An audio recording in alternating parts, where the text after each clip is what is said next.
Mothers Against Drunk Driving was started by a mother who lost her child in a drunk driving crash. She turned her grief into positive change and started a movement that has saved 300,000 lives and counting. Still, 1 in 3 people will be involved in an alcohol-related crash in their lifetime. So don't let that be you on Super Bowl Sunday, the worst day of the year for drunk driving.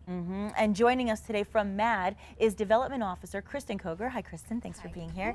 And also Youth Program Specialist Cristina Rivera.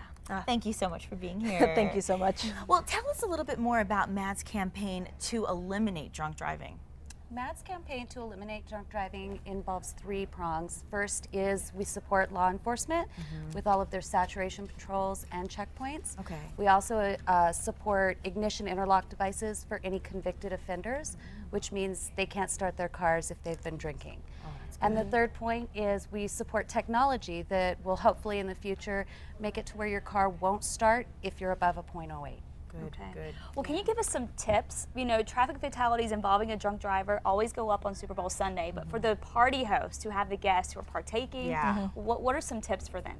You know, you always want to have a good time. You always want to make sure there's plenty of food, plenty of water there. But maybe you want to pull out an extra couch, an airbed, or some space on the floor to have some people who had a little too much just stay there.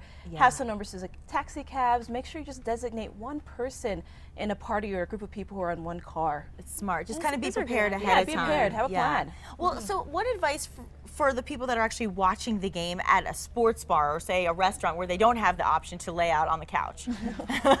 Right.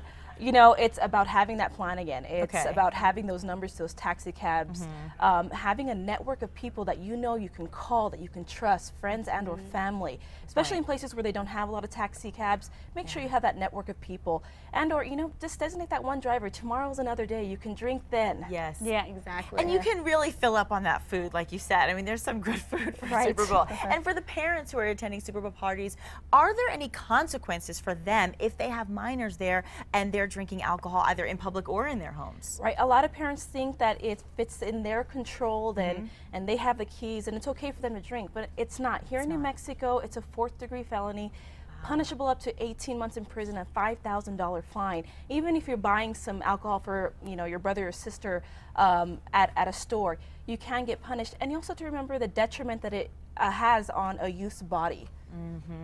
Wow, that's really good advice and so important. And obviously you can see on our screen right now where viewers can find more information. And I understand you have a safe party guide as well, right? We do, and it's offered through our website, so you can find that at madd.org, and it references a lot of the tips that Christina's just given you on how to host those parties safely. Oh, great. Those are great ideas. Thank you so much for coming on this morning. Yeah, be safe this weekend. Thank you.